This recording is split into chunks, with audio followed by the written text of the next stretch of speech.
ou de vous voir,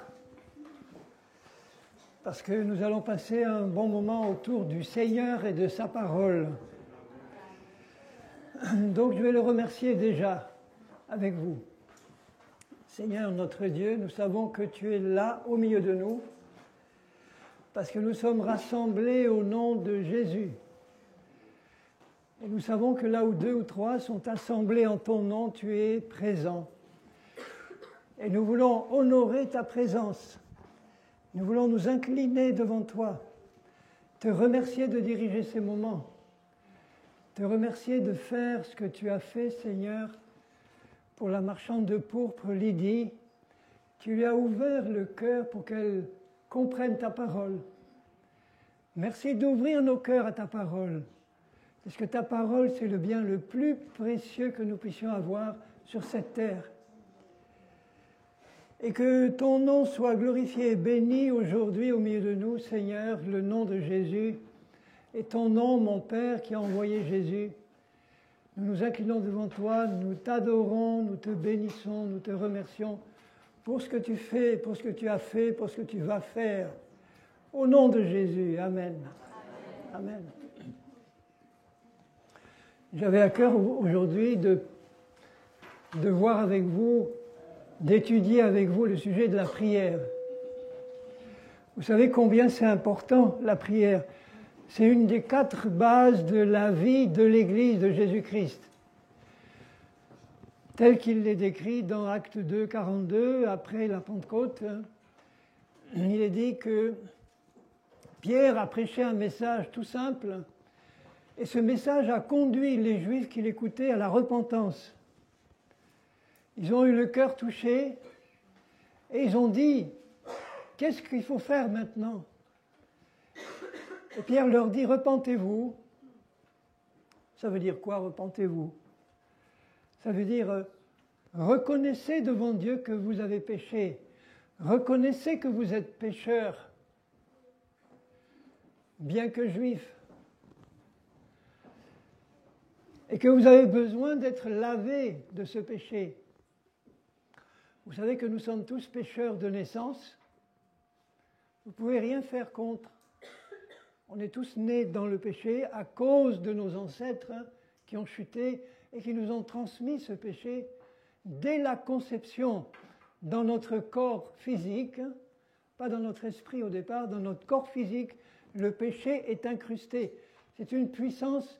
Le péché, une puissance de rébellion, une puissance de désobéissance contre Dieu.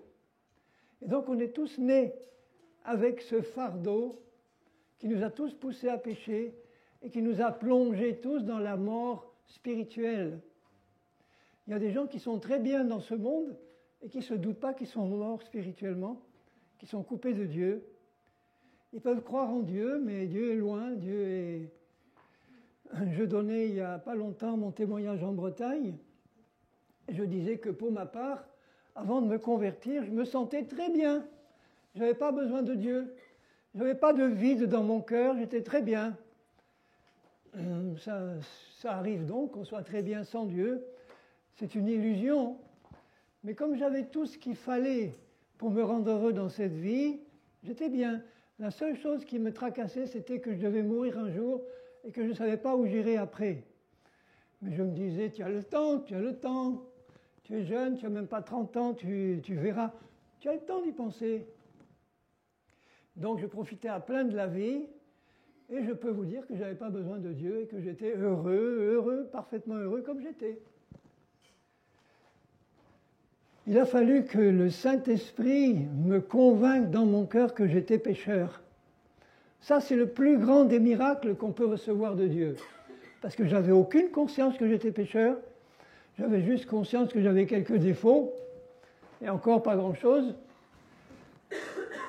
Mais que je n'avais pas besoin d'être racheté d'un péché qui me plongeait dans la mort spirituelle. Donc, être convaincu de péché, c'est ça, c'est reconnaître devant Dieu qu'on est coupé de lui et qu'on est finalement dans la mort, puisque quand on est coupé de Dieu, qui est la source de toute vie, on ne peut pas espérer vivre en dehors de Dieu. Je parle de la vie spirituelle, la vraie vie, pas la vie physique. Et Pierre leur dit, repentez-vous et que chacun de vous soit baptisé, plongé au nom du Seigneur, et vous recevrez le don du Saint-Esprit. Parce que la promesse est pour nous tous, pour tous ceux qui l'entendent et qui l'acceptent dans leur cœur. Et ceux qui ont eu le cœur vivement touché, ce n'était pas tellement le discours de Pierre, c'était l'action du Saint-Esprit dans les cœurs. Parce que ce que Pierre leur avait dit, c'était quand même fort. Il leur avait dit à des Juifs qui attendaient depuis des siècles leur Messie, il leur dit en face, ce Jésus que vous avez crucifié, c'est le Messie que vous attendiez depuis des siècles. Et le Saint-Esprit confirme. Ils auraient pu dire, tu nous racontes des blagues, c'est pas vrai. On a vu cet homme crucifié sur une croix. Or, pour des Juifs, voir quelqu'un crucifié sur une croix, c'est un signe de malédiction, c'est un signe de condamnation. Quand les disciples de Jésus, les propres disciples, ont vu Jésus sur la croix, ils n'ont rien compris. Parce que pour eux, c'était le signe que Jésus était maudit quelque part. Ils ne savaient pas qu'il était maudit pour eux. Dans la mentalité juive, à cause de la Torah, il y avait une association étroite entre le péché et la malédiction. Ils savaient, d'après la loi de Dieu, que le péché entraînait une malédiction. C'est une loi que Dieu a établie et elle fonctionne toute seule maintenant. Le salaire du péché, c'est la mort. Le salaire du péché, c'est la malédiction. Et quand ils voyaient cet homme pendu à la croix, frappé, fouetté, on lui a arraché la barbe, on lui a craché dessus, on l'a cloué, dans leur cœur, ils disaient, mais c'est pas possible. Le Messie qu'on attend, c'est un Messie glorieux qui va rétablir le trône de David. Comment ça se fait qu'il soit là maudit comme un malfaiteur? Ils n'ont rien compris. Il a fallu que plus tard, après la résurrection, Jésus leur montre pourquoi il était mort, non pas pour ses péchés, mais pour les nôtres. Donc j'aime bien rappeler au début de tous les messages que, quel que soit le sujet que nous abordons, il doit être centré sur Christ. La prière doit être centrée sur Christ. Vous savez que dans toutes les religions, les gens prient, et prient, et prient.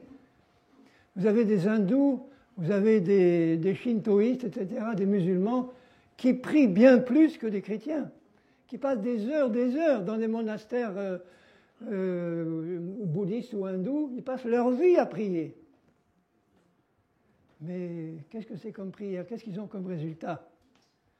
Donc ce n'est pas le fait de prier qui compte, c'est le fait de savoir comment notre prière peut être exaucée par le vrai Dieu et comment nous pouvons établir avec Dieu une vraie relation qui nous permet de prier en connaissance de cause, d'établir un contact, parce que prier, c'est d'abord entrer en contact avec le vrai Dieu et avoir une communication avec lui. On a de la prière une conception qui peut être simple, c'est présenter à Dieu nos besoins pour être exaucés. C'est une partie de la prière, mais il n'y a pas que ça. La vraie prière, c'est entrer en relation avec Dieu, entrer en communication avec Dieu, en communion avec lui, où il y a une partie où nous parlons à Dieu, mais il y a aussi une partie où Dieu nous parle, une partie où Dieu nous donne sa réponse, en particulier qui nous donne oui ou non la réponse qu'il a entendue et exaucé la prière qu'on lui avait présentée. Si c'est prier pour prier, ça n'a pas d'intérêt, vous êtes d'accord? C'est prier pour être exaucé, c'est savoir que quand on a présenté notre besoin à Dieu, il a entendu et il a répondu oui. Ça ne m'intéresse pas de présenter un besoin à Dieu et d'entendre non, non, j'ai pas envie. Ou alors il faut qu'il me persuade que le besoin que je lui présente n'est pas légitime. Mais j'ai un besoin. On a des besoins. On a des besoins parce qu'on a des problèmes. On est sur cette terre, dans une terre qui est contrôlée par Satan, qui est le maître de ce monde, le Dieu de ce monde, qui passe son temps à chercher à dévorer, à égorger, à détruire. Et quand on est né sur cette terre, rappelez-vous ça, c'est que dès que vous êtes conçu, je ne dis pas né, sorti du sein maternel, mais dès que vous êtes conçu dans le sein maternel, déjà il y a une emprise de Satan sous la forme des malédictions qui viennent des péchés de tous nos ancêtres. Tous nos ancêtres ont péché. Et dans la malédiction qui est attachée au péché, Dieu dit clairement, ta descendance sera maudite aussi. Entre autres, dans les malédictions qui accompagnaient la désobéissance par rapport à la volonté de Dieu ou à la loi de Dieu.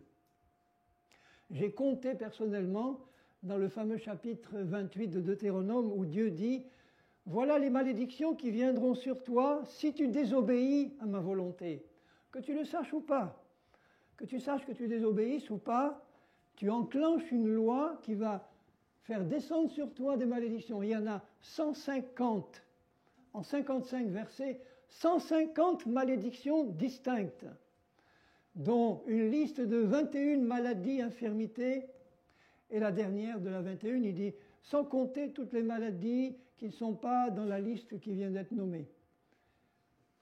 150 malédictions qui sont attachées à nous dès la conception. À cela vont s'ajouter les malédictions qui viennent de nos propres péchés. Vous voyez que ce n'est pas une situation joyeuse de réaliser que nous naissons dans la malédiction et nous vivons sous la malédiction. On naît pour être maudit. Alors que Dieu est un Dieu de bénédiction.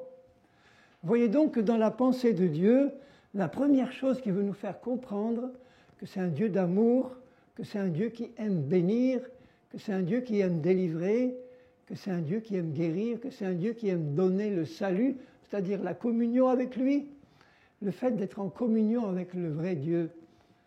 Comment est-ce qu'un pécheur de nature peut être en communion avec un Dieu parfaitement saint? C'est impossible.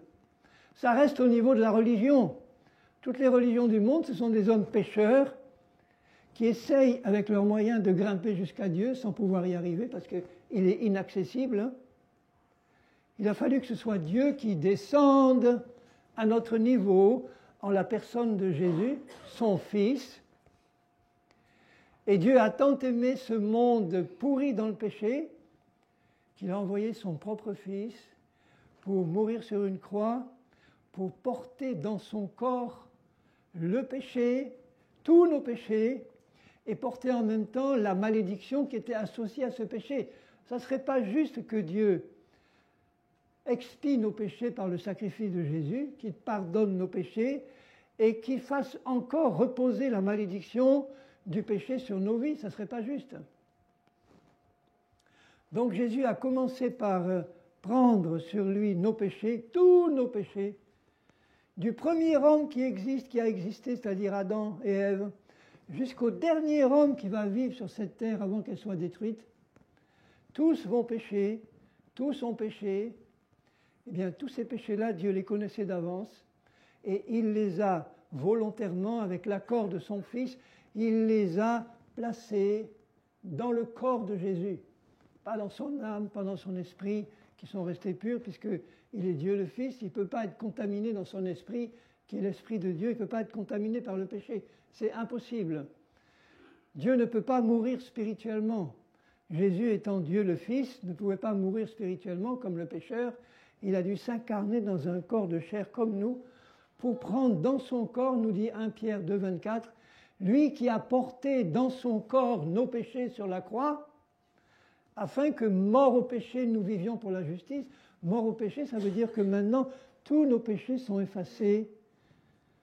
Si à l'instant où je vous parle là, vous avez donné votre cœur à Jésus, c'est-à-dire que vous avez reconnu que vous êtes pécheur par la grâce du Saint-Esprit, et que vous avez reconnu que seul Jésus sur la croix, le Fils de Dieu, a pu prendre vos péchés pour les expier à votre place, le châtiment qui devait tomber sur nous est tombé sur lui. Le jugement, la condamnation à mort qui devait tomber sur nous est tombé sur nous tous. Ce qui fait qu'aujourd'hui, le monde entier est réconcilié avec Dieu. Les péchés du monde entier ont déjà été pris par Jésus. Mais le pardon ne vient pas sur nous automatiquement comme un fruit mûr qui nous tombe dessus. Il faut entendre le message, le bon message, la bonne nouvelle de Jésus, et il faut l'accepter Et pour tous ceux qui l'acceptent, ce que Jésus a accompli il y a 2000 ans vient dans leur vie. Le salut n'est pas imposé à personne, il est offert à tous ceux qui veulent bien le recevoir comme cadeau. Donc à l'instant où je me suis reconnu pécheur et où j'ai reconnu que Jésus était mort pour mon péché, pas seulement le péché du monde vaguement comme je le croyais avant, en tant que bon catholique lourdais.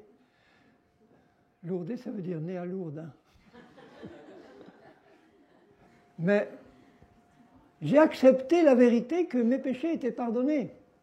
Je ne savais pas que j'étais une nouvelle créature en Christ, je ne savais pas ce que c'était, une nouvelle création, mais je savais qu'il était mort pour mes péchés et que j'avais confessé, c'est-à-dire reconnu, confesser ça veut dire la même chose que Dieu. Ce n'est pas demander pardon, c'est dire je reconnais que je suis pécheur. Et en le reconnaissant, je bénéficie immédiatement de ce que Christ a fait pour moi, c'est-à-dire qu'il a ôté tous mes péchés. Donc si je marche dans l'humilité, dans l'obéissance devant Dieu, si je reste sensible à son esprit qui m'est donné pour me convaincre, vous voyez, l'action du Saint-Esprit n'est pas la même dans la vie d'un pécheur que dans la vie d'un chrétien. Un pécheur de naissance, un païen comme on dit, il a besoin d'être convaincu qu'il est un pécheur de nature, que tout en lui est contaminé par le péché. Il a besoin de reconnaître, Seigneur, je suis un pécheur jusqu'à l'os. Tout en moi est contrôlé par le péché et dans la mort. Je reconnais que Jésus est mort pour moi. Donc là, tous mes péchés sont effacés et nous savons, nous, qu'il prend notre esprit, qui est notre vraie nature, qui prend notre esprit, qui était mort, coupé de Dieu, qui vivait dans la mort. Il le fait mourir, ce vieil homme-là, cet esprit, et il le ressuscite en homme nouveau, en esprit nouveau, en nouvelle création, en nouvelle créature semblable à Jésus. Et nous devenons un enfant de Dieu, parce que notre esprit est régénéré, que tous nos péchés sont pardonnés, et qu'il a fait de nous une nouvelle personne dans notre esprit. Pas dans notre âme, pas dans notre corps. C'est pour ça qu'il faut, vous l'avez déjà entendu, mais j'aime bien le réexpliquer encore, c'est que vous devez savoir à tout prix la différence qu'il y a entre votre âme et votre esprit.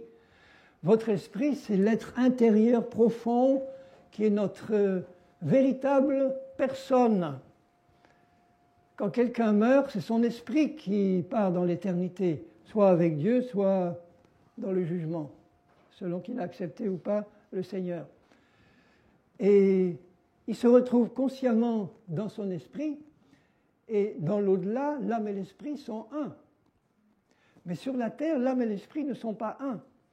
Nous qui sommes chrétiens, quand nous sommes devenus chrétiens, notre esprit, en un instant, a été recréé à neuf, à l'image de Jésus. Il est devenu semblable à Jésus en tout point, en nature, en caractère, en sainteté, en justice.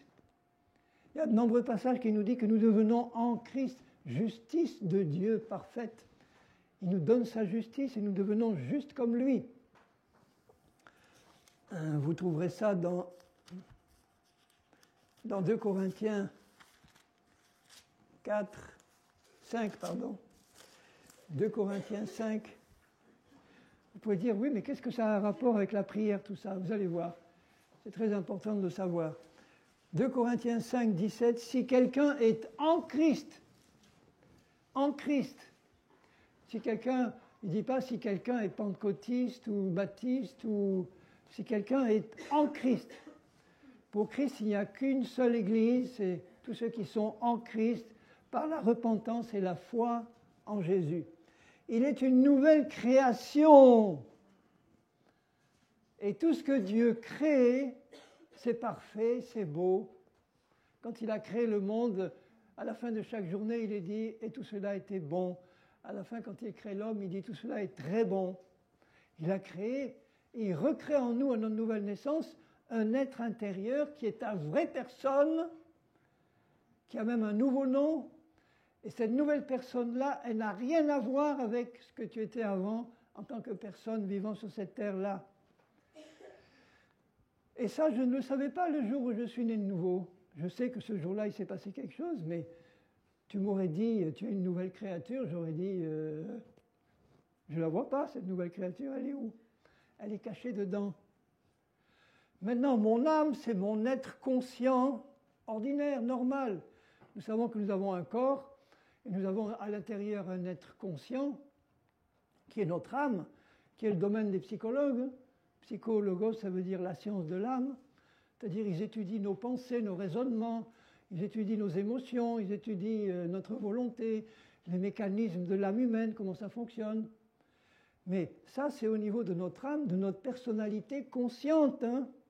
La personnalité consciente d'un Alsacien, ce n'est pas la même que celle d'un Basque. Hein.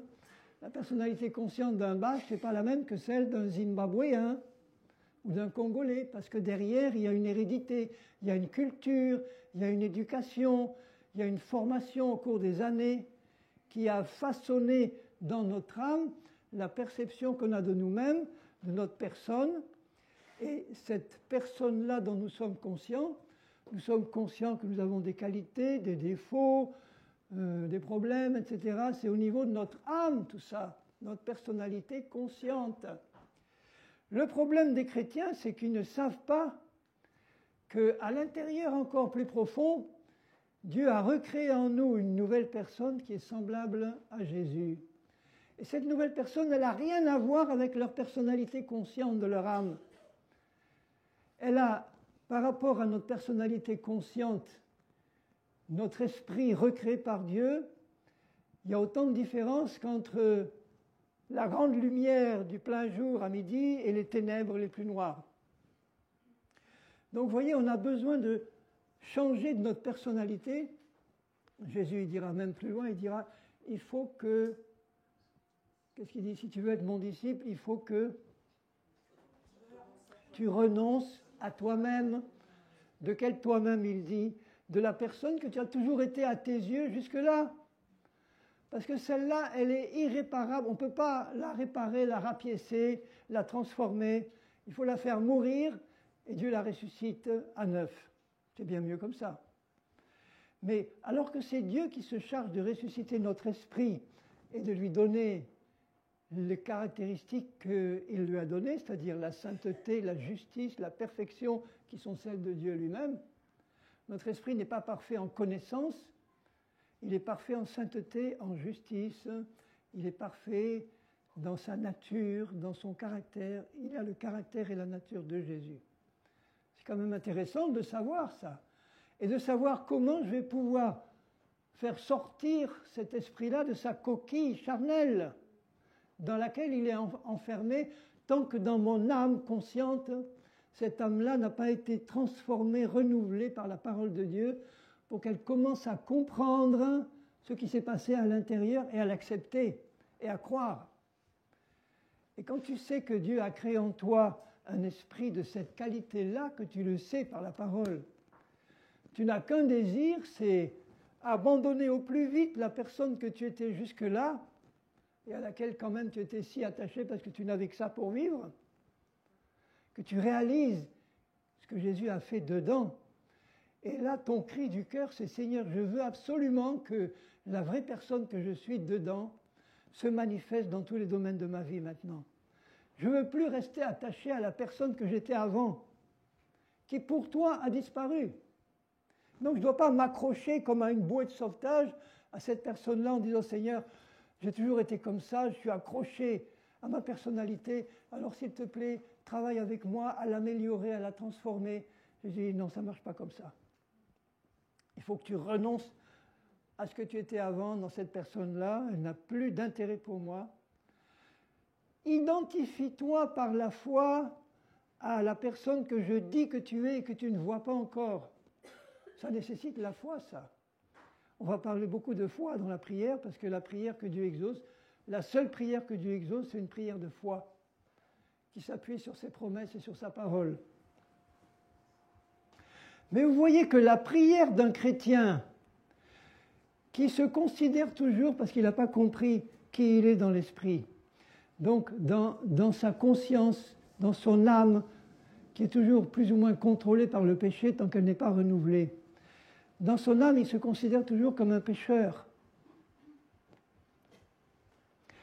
J'assistais il n'y a pas longtemps à une réunion de frères dans une église, et le pasteur, me voyant là, me dit « Tu as quelque chose à dire ?» J'ai pris 10 minutes, et en 10 minutes, j'ai expliqué ce que je vous explique là. J'ai dit « Il faut comprendre, mes frères, mes sœurs, que la plupart des chrétiens vivent bien en dessous de leur capacité, de leurs moyens spirituels, de ce que Dieu leur a donné. Il faut savoir qu'on a en Christ un héritage énorme dont on ne profite qu'une toute petite partie. La seule partie dont on profite, c'est qu'on croit que nos péchés ont été pardonnés. C'est déjà énorme, mais c'est une petite partie de l'héritage que Christ nous a acquis.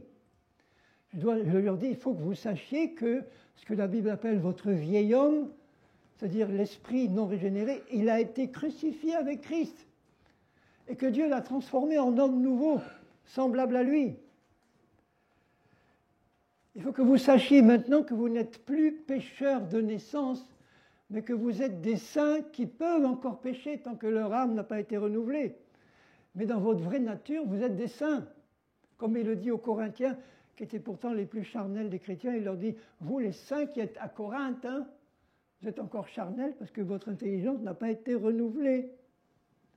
Bon, après avoir parlé comme ça 10 minutes, à la fin de la réunion, le pasteur se lève et d'un ton très religieux dit « Notre Père, je te remercie que tu nous aies donné notre esprit pour nous convaincre que nous sommes toujours des pécheurs. Alors je te supplie de nous aider à crucifier le vieil homme. » J'ai failli intervenir, mais je me suis tué. Je dis « Mais Seigneur, je viens de dire clairement... » Un autre frère à la sortie me dit, tu sais, ce que tu as dit, c'était super clair, mais le pasteur n'a rien compris. Pourquoi ? Parce que dans sa mentalité, il était conditionné à croire que nous sommes toujours des pécheurs, mais sauvés par grâce. Et donc, si je crois que je suis toujours un pécheur de nature, je vais continuer à me comporter comme ce que je crois, comme un pécheur. Si je crois que Dieu a fait de moi, dans ma vraie nature, un saint, qui a la sainteté de Dieu, si je le crois, je verrai se manifester ce que je suis à l'intérieur. Donc je ne vais pas rester aveugle au fait que dans ma vie pratique, il y a encore des choses à changer, il y a encore des choses que Dieu considère comme des péchés, peut-être même que j'ignore encore, mais en tout cas, je sais la vérité suprême, c'est que dans ma vraie nature, celle qui subsiste pour la vie éternelle et qui va retrouver Dieu, parce qu'il va venir bientôt nous chercher, cette vraie nature-là, elle est semblable à celle de mon Seigneur. Et ça a été un puissant booster, un puissant moyen d'avancer plus vite dans ma sanctification. Parce que dans le fond de mon cœur, je sais que ce que Dieu veut, c'est ma sanctification, la sanctification de mon âme, de ma vie pratique. Et pour me sanctifier pratiquement, il faut que je m'installe dans ma vraie nature qui est sainte. Et là, je suis dans la lumière de Dieu. Et là, il peut m'éclairer beaucoup plus vite sur les défauts, les problèmes, les péchés de ma vie pratique. Et puis je lui dis, Seigneur, je veux marcher dans ta lumière, tu entends ? Donc je veux que tu m'éclaires en permanence. Et c'est beaucoup plus facile d'être éclairé quand on est dans la lumière que quand on est dans les ténèbres, oui ? Alors le chrétien qui dit « Oh, pauvre de moi, pécheur !»« Ah oui, mais Paul, il a dit, tu vois, je suis vendu au péché, dans la fin de Romains 7. Je suis vendu au péché, je veux faire le bien, j'y arrive pas. Je veux pas faire le mal, j'y arrive pas. Misérable que je suis, vendu au péché. » Ça, c'était une étape de sa vie où il était, soit encore pas né de nouveau parce qu'il était juif, soit parce qu'il était né de nouveau, mais charnel, et qui n'avait pas encore compris comment être libéré de la domination de la chair, qui est une puissance de péché qui continue d'habiter dans notre corps physique, pas dans notre âme, dans notre corps physique, et qui envoie dans notre âme ces mauvais désirs, ces mauvaises pensées. Et c'est au niveau de mon âme que je dois apprendre à faire le tri entre ce qui vient de la chair qui habite dans mon corps et qui monte au niveau de mon âme sous la forme de pensées impures ou mauvaises, de désirs impurs ou mauvais, et ce qui vient du Saint-Esprit par mon esprit régénéré dans ma conscience, dans mon âme. Qu'est-ce qui va me permettre de faire le tri ? Ma connaissance de la parole de Dieu, ma communion avec Jésus, plus je vais méditer cette parole et plus je vais l'étudier, plus le Saint-Esprit va me montrer par sa parole ce qu'il faut que je change dans mes raisonnements.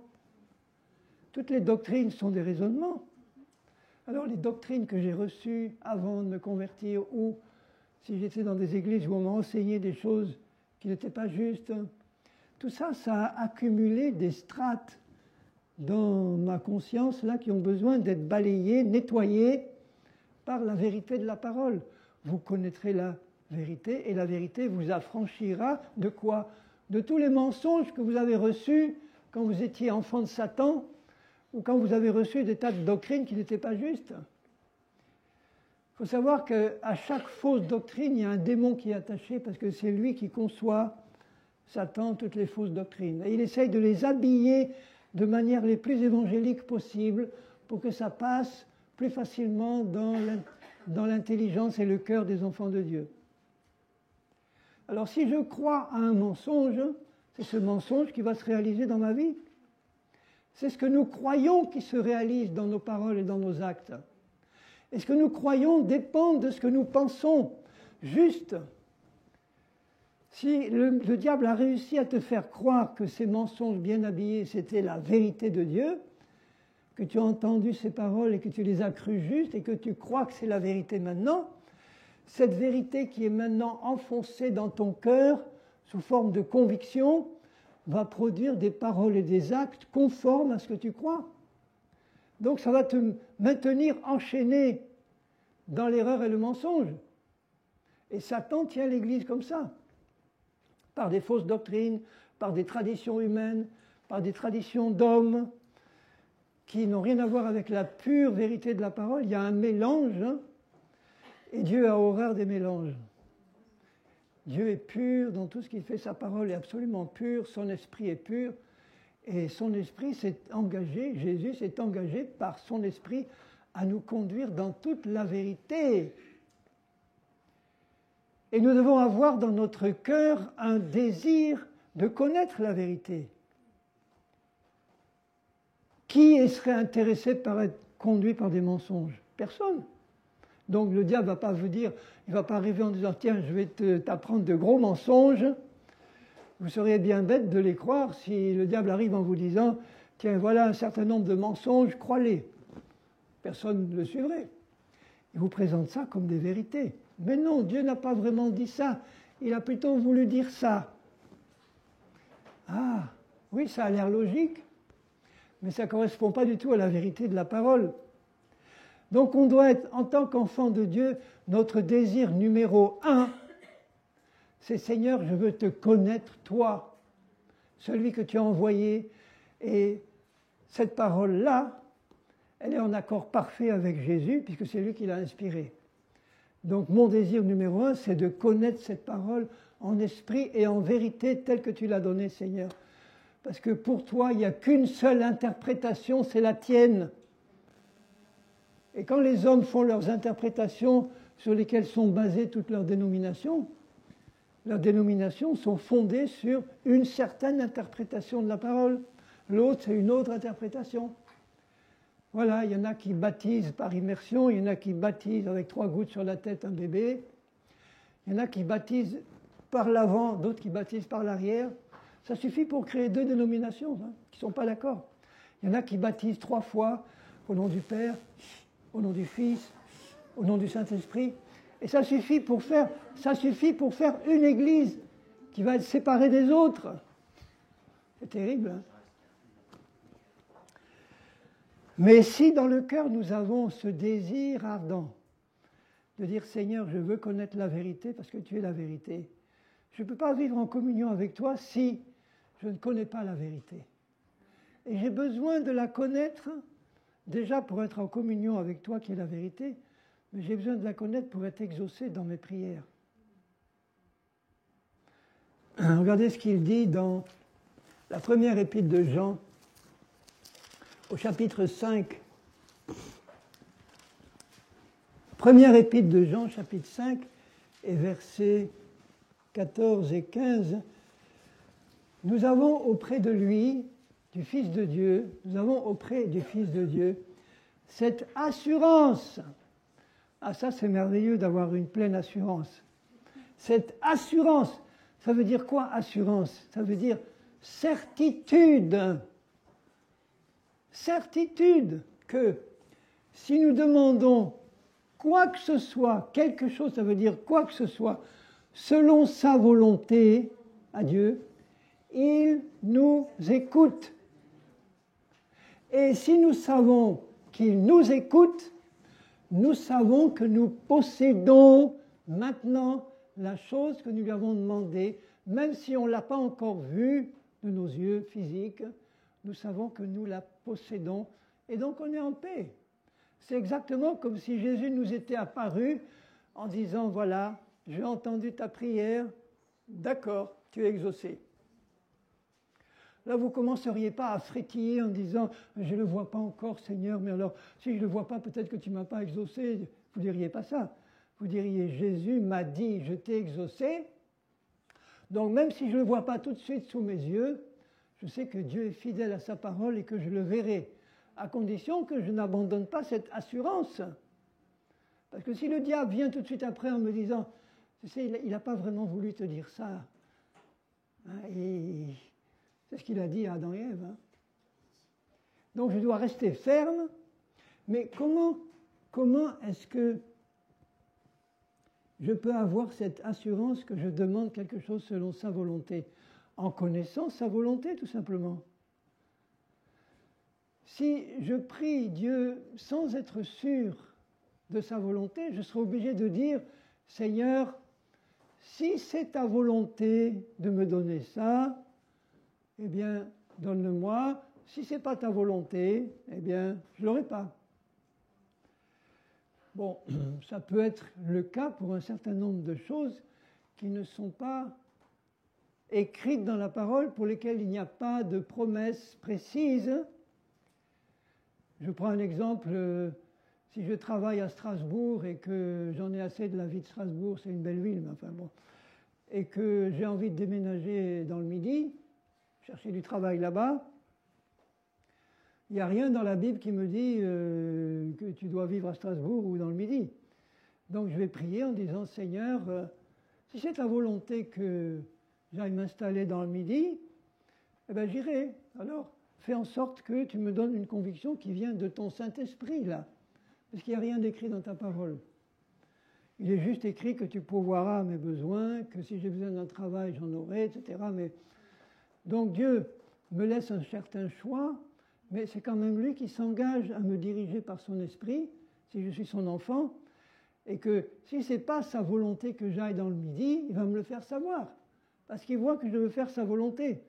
Donc d'une manière ou d'une autre, il va me répondre, mais cette fois, il va me répondre par son esprit, par les convictions qu'il va me donner, par les circonstances qui vont se mettre en place, parce que je n'aurai rien de précis dans la parole sur lesquelles je vais pouvoir m'appuyer, sinon le fait que j'ai confiance dans sa direction, dans le fait qu'il ne va pas permettre que je m'égare pour aller vivre dans le Midi, alors qu'il veut que je vive en Alsace ou en Lorraine. Moi, je vivais dans le Midi et il m'a fait venir en Lorraine, vous voyez. C'était la volonté de Dieu. Et elle est bonne, agréable et parfaite. Vive la Lorraine. Et les Lorrains. Là où Dieu nous veut, c'est là qu'on est bien. Donc vous voyez, si nous demandons quelque chose, quoi que ce soit selon sa volonté, il nous écoute et il nous exauce. Donc ça veut dire que Dieu veut me révéler sa volonté. Et il ne serait pas normal, écoutez bien ça, il ne serait pas normal que Dieu, pour tous les problèmes importants de notre vie, je ne parle pas des petits détails, n'ait pas prévu dans sa parole des promesses ou des choses sur lesquelles je vais pouvoir m'appuyer pour que je sois sûr qu'il m'entend. Il ne serait pas normal que dans les choses importantes de la vie, je ne dépende que de l'inspiration du Saint-Esprit en dehors de sa parole. Parce que l'Esprit travaille avec la parole qu'il a inspirée. Je prends par exemple le cas des maladies et des infirmités. c'est un sujet qui divise beaucoup les églises. Aujourd'hui, la plupart des églises raisonnent de cette manière. Si Dieu veut guérir, il guérit. S'il ne veut pas guérir, il ne guérira pas. Avec ça, est-ce que tu peux avoir une certitude quand tu es malade? Non, tu ne peux pas. Donc, s'il fallait que je fonde ma conviction, mon assurance, dans ce cas-là, sur quelque chose, s'il n'y avait rien dans la parole dans ce domaine-là, je devrais uniquement dépendre de la révélation du Saint-Esprit, de dire, Seigneur, révèle-moi si tu veux me guérir ou pas. Parce que je te le demande, il n'y a rien dans la parole qui me permet de m'appuyer s'il y avait rien. Je serais obligé de me tourner vers Dieu en disant, Seigneur, j'ai besoin que mon assurance soit fondée sur une parole qui n'est pas écrite à ce moment-là, mais que tu vas me révéler par ton esprit. Est-ce que tu veux me guérir, moi? Oui. Mais le diable, si je n'ai pas quelque chose de concret sur lequel appuyer, j'aurais du mal à entendre le oui de Dieu. Parce qu'il sera toujours là pour venir après me dire, mais non, mais Dieu veut guérir seulement les souffrances de l'âme, mais les souffrances du corps, non, il n'y a rien. Donc je serai constamment en train de naviguer en eau trouble sans savoir exactement quelle est la volonté de Dieu pour moi. Or, la parole de Dieu nous dit plein de choses en ce qui concerne la guérison. Elle nous dit entre autres que la maladie fait partie des malédictions de la loi qui résultent de la désobéissance du péché, et que Christ sur la croix a pris non seulement nos péchés, mais toutes les malédictions qui l'accompagnent, y compris nos maladies, nos infirmités. C'est dit dans Ésaïe 53, versets 4 et 5. Alors lisons-le ensemble, parce que je pourrais le citer entièrement de mémoire, tout le début du chapitre, je sais par cœur, mais il vaut mieux que vous le lisiez vous-même.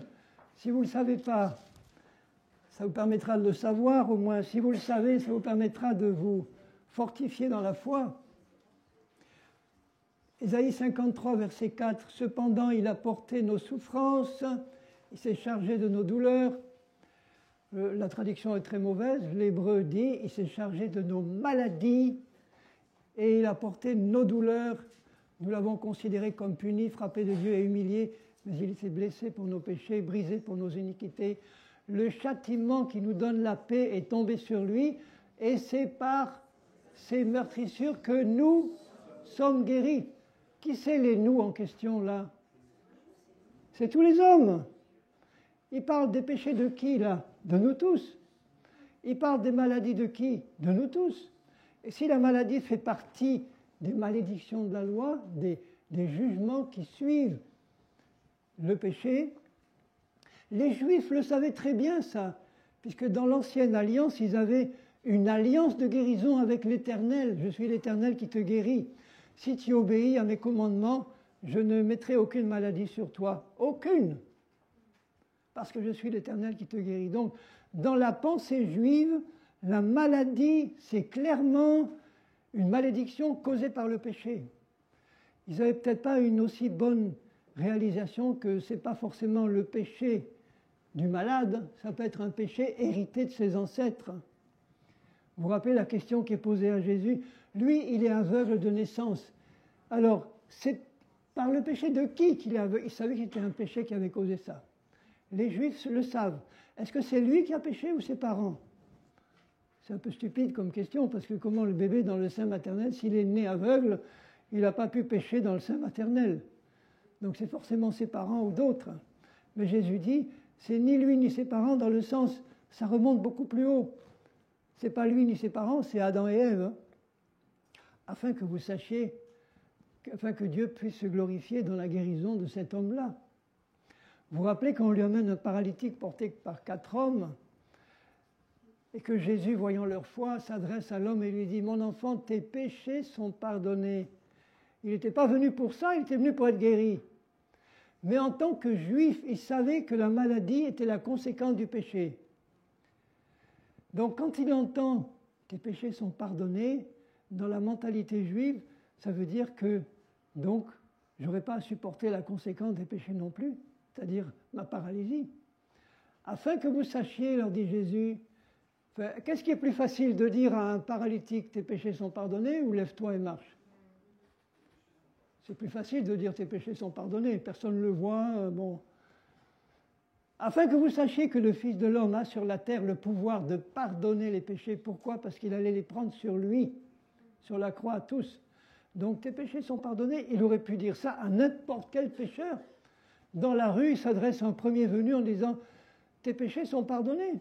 Est-ce que tu le sais? Mais pour en bénéficier, il faut que tu le crois. Si tu dis non, je ne veux pas en entendre parler, ben tu vas supporter ces péchés-là. Je pourrais aller dans la rue vers quelqu'un et lui dire écoute, je vais t'apprendre une bonne nouvelle, il faut que tu saches que Dieu a déjà pardonné tous tes péchés. Ah, je ne veux pas en entendre parler. Bon, ben, tu ne vas pas en profiter. Comment ça ça m'intéresse? De quelle manière? Je dis, ben, parce qu'il y en a un qui est mort sur la croix, qui les a déjà tous portés d'avance. Donc si tu le crois, tous tes péchés sont effacés. Afin que vous sachiez que le Fils de l'homme a sur la terre le pouvoir de pardonner les péchés, maintenant, lève-toi et marche. Donc toutes les guérisons que Jésus a accomplies au milieu des Juifs d'abord, c'était un moyen de leur faire comprendre que la cause de leur maladie était réglée aussi par lui, ou allait être réglée à la croix.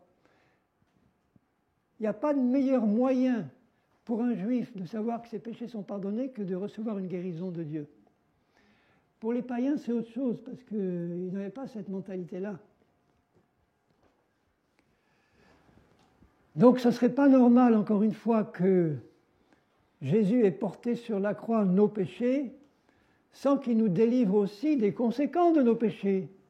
C'est pourquoi il est dit que dans le chapitre 53, c'est l'évangile de l'Ancien Testament. C'est-à-dire qu'il annonce d'avance la mort et la résurrection du Messie, souffrant.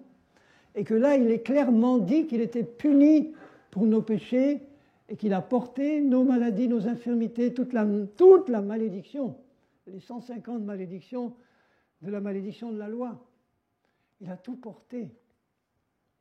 Et dans 1 Pierre 2, 24, vous pouvez le vérifier, il est dit « Lui qui a porté nos péchés dans son corps sur le bois, afin que mort au péché nous vivions pour la justice, lui par les meurtrissures duquel vous avez été guéris. » Donc je pourrais me tourner vers un malade chrétien ou un infirme chrétien et lui dire « Est-ce que tu sais que tu as été guéri déjà ?» La réponse est « Mais comment? Tu ne vois pas que je suis malade ou infirme? Comment est-ce que je peux dire que je suis guéri si tous les symptômes de la maladie sont là? » Ça exige donc de la foi au départ, de croire que dans l'invisible s'est produit quelque chose qui ne peut se manifester que si je crois.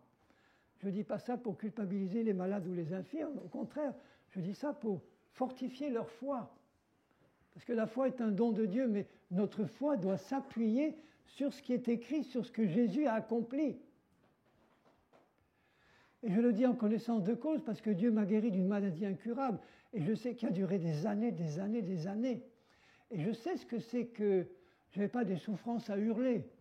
Mais quand vous sentez vos intestins rongés par une petite souris en permanence et que vous sentez que, à un moment donné, ce n'est pas une souris, mais 2, 3, 4 qui rongent, que la douleur augmente et que les médecins ont dit que ce n'était pas curable, tout ce qu'on peut faire, c'est donner des produits pour la douleur, mais ce n'était pas au point. Mais c'est lancinant. Et que vous priez qu'il n'y a rien qui se passe. Donc je sais ce que c'est que d'attendre et que de ne pas voir les choses se réaliser, de se poser des questions, de dire Seigneur, pourquoi? Qu'est-ce qui se passe? Qu'est-ce qui ne va pas dans ma vie? Est-ce qu'il y a des choses que je n'ai pas comprises? Je sais ce que c'est, je sais. Donc quand je parle à un malade, je ne parle pas dans un esprit de jugement, de condamnation, parce que j'y suis passé. Et pour que je sois guéri, il a fallu que Dieu me fasse, comprendre ce que Christ avait déjà fait, à l'instant où par la parole uniquement, parce que dans mon cas, ni les impositions des mains que je courais dès qu'il y avait un nouveau serviteur de Dieu qui passait avec une réputation de puissance, je me précipitais pour me faire imposer les mains, rien. Les onctions d'huile, rien. Les prières que je demandais à gauche, à droite, rien. Alors je dis, bon, mais Seigneur, il faut que ce soit ta parole seule qui m'éclaire maintenant. Parce qu'il n'y a rien qui marche de tout ce que j'essaye.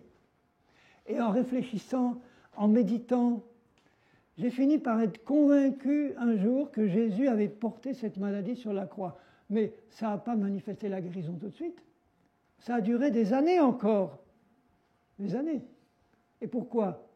Ben, sans doute que ma foi ne devait pas être encore. Il y avait quelque chose de l'intérieur des doutes, des craintes peut-être. Je sais qu'avant de me convertir, j'avais beaucoup de craintes, énormément de craintes.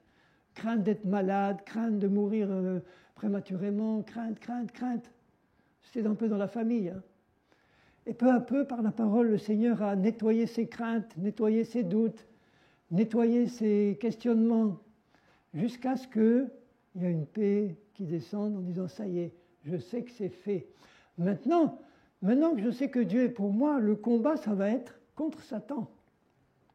Parce que c'est lui qui cherche à faire obstacle maintenant à la manifestation de ce que Dieu a acquis pour moi. Vous vous rappelez ce que Daniel a vécu, le prophète, dans 2 chapitres suivants, je crois que c'est 10 et 11. Il commence par prier dans Daniel 10, Daniel 9, peu importe. Il prie en confessant les péchés du peuple, il se rend compte que les 70 ans ont passé, que c'est temps de revenir, etc. Il confesse. Il fait une longue prière, vous la récitez, ça dure au moins 3 minutes. Ça ne paraît pas long, mais 3 minutes, prière, c'est long. Ben, il y a l'ange Gabriel, l'archange qui arrive, à la fin de sa prière, 3 minutes après, et qui lui dit « Dès que tu as commencé à prier, Dieu a entendu et il m'a envoyé. » Ça a pris 3 minutes, le temps qu'il vienne de l'autre côté de l'univers pour arriver là. 3 minutes. Mais tu as été exaucé dès que tu as commencé à prier. Parce que tu t'appuyais sur ma promesse. Le chapitre après, il va dans le jeûne et la prière, il mangeait que des légumes et de l'eau. Et il prie à nouveau. Et cette fois, ça ne dure pas 3 minutes, mais 3 semaines. Et l'archange Gabriel vient au bout de 3 semaines et il lui dit, dès que tu as commencé à prier, j'ai été envoyé. Mais le prince de Perse m'a arrêté. Le prince de Perse, c'est une des principautés démoniaques qui contrôlait le royaume de Perse. Et je ne sais pas, il devait passer sûrement par là pour venir, et il a été freiné par cette autorité puissante. Il a dû demander le secours d'un autre archange, Michael, et j'arrive. Mais Dieu avait répondu dès le début comme la dernière fois. Donc vous voyez qu'à partir du moment où vous commencez à prier pour être sûr d'être entendu par Dieu, la première des conditions, c'est celle-là. Vous devez fonder votre prière sur la parole de Dieu. Vous devez fonder votre prière sur une promesse de la parole ou sur un fait accompli de la parole. Puisque quand je parle des choses qui ont été acquises par Jésus à la croix pour nous, ce ne sont plus des promesses, hein, ce sont des faits acquis. Une promesse, c'est quelque chose que Dieu promet pour le futur. Par exemple, tu es célibataire, tu cherches à te marier. Pour Dieu, c'est déjà fait, mais en tout cas, tu ne vois pas ta bien-aimée ou ton bien-aimé déjà sous tes yeux. Ça viendra plus tard. Mais tu peux t'appuyer sur certaines promesses de la parole et avec assurance, tu peux dire, bon, Dieu me l'a choisi ou me l'a choisi lui ou elle et je vais la voir se présenter devant moi. C'est quelque chose de futur. Tandis que la guérison ou la délivrance des démons ou tout ce que Christ a accompli sur la croix, le pardon des péchés, la guérison des maladies, la délivrance des emprises démoniaques, ça c'est acquis. Ce n'est pas du futur, c'est du passé. Donc là, nous avons simplement besoin de connaître ce que Jésus a acquis, qui est à notre disposition, ça nous appartient dans notre héritage. Il faut le savoir et le prendre par la foi en disant merci. C'est là que le malade, comme celui que j'étais, dira un jour, « Seigneur, je réalise que pour toi, je suis déjà guéri, donc je le comprends. Ce que tu me demandes, c'est de le saisir, c'est-à-dire de le faire mien, de de me regarder comme tu me vois déjà toi tu me vois guéri par les meurtrissures de Jésus, dans l'invisible, bien qu'il y ait des symptômes contraires. Tu veux m'apprendre à marcher non pas par la vue ou par les sens, mais par ta parole. Donc pour moi, le combat a consisté, une fois que j'ai compris ça et que j'ai dit, Seigneur, j'ai compris que tu m'as guéri il y a 2000 ans quand tu as pris mes péchés et mes maladies sur la croix. C'était déjà fait il y a 2000 ans. Maintenant, pour que ça se réalise dans ma vie, tu veux que je le croie et qu'il n'y ait pas de doute dans mon cœur. Et j'ai dû travailler en méditer cette parole pour que dans mon cœur, il n'y ait plus l'ombre d'un doute. Tant que j'étais là en disant, Seigneur, je t'en supplie, guéris-moi, je t'en supplie, guéris-moi, je t'en supplie, guéris-moi, c'est que je ne suis pas sûr qu'il veuille le faire. Et je me rappelle, j'avais été aidé par un frère, un ancien dans la foi, qui était venu, un évangéliste américain dont j'avais été l'interprète, et qui, quand je lui ai exposé mes problèmes et cette maladie que jusque-là, rien n'avait fait partir, et je me posais des questions, il m'exhortait, puis il me dit « Ah, Dieu me parle, il me donne une parole pour toi. » J'ai entendu tes prières concernant tes entrailles. Et il me dit, tu sais ce qui est écrit dans 1 Jean 5, versets 14 et 15 ? Si Dieu t'a entendu, c'est qu'il t'a exaucé. Et moi, je pensais que ça allait partir tout de suite, tous les symptômes. Et effectivement, ils sont partis, presque tous. Il restait à peine un petit chouïa que je pouvais à peine ressentir. Et la réunion suivante à l'église, j'ai témoigné devant tous, j'ai dit, vous savez tous que j'étais malade, hein, depuis le temps que vous me voyez venir aux impositions. Ben, je peux vous dire maintenant que je suis guéri. Alléluia. Et je retourne à ma place, je m'assois, et en un instant, tous les symptômes reviennent. Je n'allais pas me relever pour dire...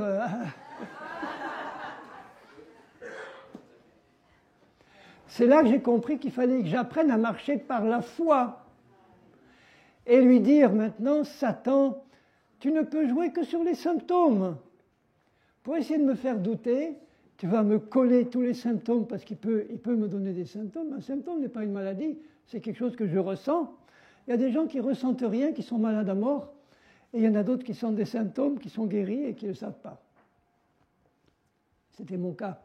Donc maintenant, je vais dire, maintenant Satan, c'est contre toi que je vais résister par la parole. Et il a fallu que je lui parle, comme Jésus lui a parlé dans le désert, en lui disant, Satan, il est écrit ceci, et au cas où tu ne saurais pas lire, je vais te le lire. Il est écrit ceci, c'est que Jésus sur la croix s'est chargé de mes maladies et de mes infirmités, et que par ses meurtrissures, je suis maintenant guéri. Donc je vais me comporter comme un homme guéri, bien que je sente tous les symptômes. Il a fallu, vous voyez, un travail dans mon cœur et dans mon âme d'incrustation de la parole pour que j'arrête de confesser ce qui lui fait plaisir au diable, que je confesse que je suis malade, que je confesse que j'ai des symptômes, que je confesse que j'ai ci, que je confesse que j'ai ça. Ça m'enfonçait. Au lieu de confesser que Jésus a pris ma maladie, si quelqu'un me posait la question, comment ça va ? Ça va. S'il m'avait dit, est-ce que tu sens des douleurs dans ton corps ? J'aurais pas pu dire, non, je n'en sens pas, j'aurais menti. Je dirais, écoute, ça me regarde, mais je peux te citer ce qui est écrit, c'est que j'ai été guéri par les meurtrissures de Jésus. Et à chaque fois que je le disais, ça me fortifiait dans ma foi. Et je ne m'en suis plus occupé, et Dieu s'est occupé du reste, et les symptômes ont disparu. Mais il y a eu des moments où ils essayaient de revenir. Parce que Satan va toujours essayer de voir où j'en suis dans la foi et de voir si non seulement je reste attaché à sa parole, mais que si ça revient, je suis toujours aussi déterminé à lui résister par la parole, jusqu'à ce qu'il s'en aille avec tous ces sales symptômes, définitivement. Parce que quand il a compris que j'ai compris, il veut plus se fatiguer, parce qu'il sait que ça ne sert à rien. Il n'est pas bête, l'ennemi, il est très méchant, mais il n'est pas bête. S'il voit que je reste inébranlable sur la parole, en lui résistant par la parole, à un moment donné, il va comprendre que c'est inutile d'insister, c'est terminé. Parce que je sais que Dieu est fidèle à sa parole et qu'il l'accomplira toujours dans la vie de ceux qui la gardent dans leur cœur. Et ceux-là doivent apprendre à marcher uniquement par la foi en sa parole et plus par les sens, plus par la vue, plus par les choses visibles. Et c'est là que le combat est le plus dur. Parce qu'à chaque instant, mes sens me disaient « tu es malade ». À chaque instant, mon corps me disait « tu es malade ». Et moi, je m'étais obligé de lui dire « toi, mon corps, tu la fermes ». C'est pas toi qui vas commander ma vie. C'est Satan qui se sert de ça pour essayer de me faire douter. Eh bien moi, je vais te dire, mon corps, que tu es guéri. Et tu vas te conformer à la parole, comme moi, dans mon âme, je suis conforme à sa parole. Donc, en multipliant comme ça, à la fois les actions de résistance à l'ennemi, en parlant à mon corps, en parlant à la maladie, eh bien finalement, l'ennemi a fini par lâcher prise. Donc, nous sommes appelés à prier constamment. Tout le temps prier. Pour moi, qu'est-ce que ça veut dire tout le temps prier? Ça veut dire tout le temps rester dans la conscience que Dieu habite en moi, que je suis en lui et qu'il est en moi. Ne jamais perdre la conscience de la présence de Dieu dans ma vie. Et si je sais qu'une personne comme lui habite en moi, et que c'est le Dieu merveilleux qui a créé le ciel et la terre et qui a donné son Fils pour moi, mais je ne peux pas m'empêcher de lui parler tout le temps, dans les moindres détails. Il y en a qui me disent « ah oui, mais Dieu, tu ne vas pas le déranger pour des petites choses. Il va s'intéresser qu'aux grands problèmes de ta vie. Tu vois, il est tellement occupé à gauche, à droite. » Mais on ne connaît pas la puissance de notre Dieu. Il s'intéresse aux plus petits détails de ma vie. Donc j'ai un problème où que je sois, à l'usine, à l'école, n'importe où que je fasse. Il y a un problème qui se présente, eh bien il y a mon Dieu avec moi et il est la solution. Il a la solution. Alors je lui en parle. C'est ça, prier. J'entre en conversation avec lui. Seigneur, oui, tu sais très bien ce qui se passe, regarde. Là, tu vois, il y a un problème qui se présente. Mon chef, il me harcèle. Mon chef, il me traite mal. Alors Seigneur, eh bien, qu'est-ce qu'il faut que je fasse? Qu'est-ce qu'il faut faire là? Et il me répond. Il ne me répond pas forcément par une voix audible, il me répond en me rappelant sa parole, il me répond en me donnant une conviction qui s'occupe de moi, qui ne me laisse jamais tomber. Je ne t'abandonnerai jamais, je suis toujours avec toi et je t'aime. Mais enfin, si vous êtes enfant de Dieu, que vous avez un Dieu qui vous aime, un Dieu comme lui, qui a donné son Fils pour que vous soyez bénis, au-delà de tout ce que vous pouvez imaginer, vous allez vous inquiéter de quoi que ce soit? Vous savez que s'inquiéter, c'est un péché, parce que la Bible dit ne vous inquiétez de rien. Donc dès que tu commences à t'inquiéter, si tu acceptes l'inquiétude, tu pêches. Il suffit de le reconnaître. Seigneur, je reconnais, je me suis inquiété. Alors que ta parole dit ne vous inquiétez de rien. Combien de fois Dieu qui apparaît à l'un ou à l'autre, la première chose qu'il dit, c'est ne crains rien. Ne crains rien. Crois seulement. Crois seulement quoi? En moi et dans ce que je dis. Il dit à un moment donné à ses disciples, allez, montez dans la barque, passons à l'autre bord. Et puis il se couche et il dort, à la poupe sur le coussin. Et voilà une grande tempête, et lui, il est en train de dormir dans la tempête. Et ses disciples le réveillent, disent, Seigneur, tu t'inquiètes pas qu'on est en train de couler. Regarde, l'eau est en train de remplir. Mais enfin, tu n'es pas normal, tu t'inquiètes pas. Il dit, homme de peu de foi. Il se lève, d'abord il commande à la mer et au vent de s'arrêter, en un instant. Pourquoi? Où est votre foi? Je vous ai dit qu'on allait à l'autre bord. Je ne vous ai pas dit qu'on allait au milieu du lac pour couler. Au lieu de ça, si vous étiez mis comme moi à dormir tranquillement, pourquoi vous inquiétez? Il n'y a pas de rapport entre la foi et l'inquiétude. Ou vous êtes dans la foi, ou vous êtes dans la crainte. On ne peut pas être à la fois dans la crainte et dans la foi, c'est pas possible. La foi, c'est la paix, la foi, c'est la certitude que Dieu m'aime, qui s'occupe de moi. Donc, je répète que nous sommes appelés à une vie de prière, c'est-à-dire de communication constante avec Dieu, d'écoute de ce qu'il a à nous dire. Et il sait parler, quand on veut bien l'écouter. Il sait parler par les convictions, les intuitions qu'il donne. J'ai entendu un jour un témoignage qui parlait d'un homme d'affaires chrétien, un homme d'affaires qui n'avait pas grande instruction, donc il n'était pas sorti d'une école de management où il aurait pu apprendre des tas de choses qui ne servent à rien. Sur le plan vraiment qui est important. Mais il avait appris, en tant que chrétien, à prier et à faire confiance que Dieu allait l'éclairer. Et il disait, parfois, on me présentait des affaires, des investissements à faire qui avaient l'air extraordinaires et qui, sur le plan humain, étaient certainement intéressants, qui m'auraient beaucoup rapporté, d'après les critères humains. Et je leur disais toujours, laissez-moi 1, 2 ou 3 jours, maximum 3 jours, pour prier Dieu, pour que je puisse vous donner une réponse qui vienne de lui. Et il allait prier, il réfléchissait, il lisait la Bible. Seigneur, est-ce qu'il faut que j'accepte cet investissement? Et jamais plus de 3 jours, la réponse était feu vert ou feu rouge, non. Alors qu'on lui présentait quelquefois des affaires qui humainement paraissaient complètement minables, et le Saint-Esprit lui disait, ça, tu vas investir là. Et il avait un rapport qu'il n'aurait jamais pu imaginer.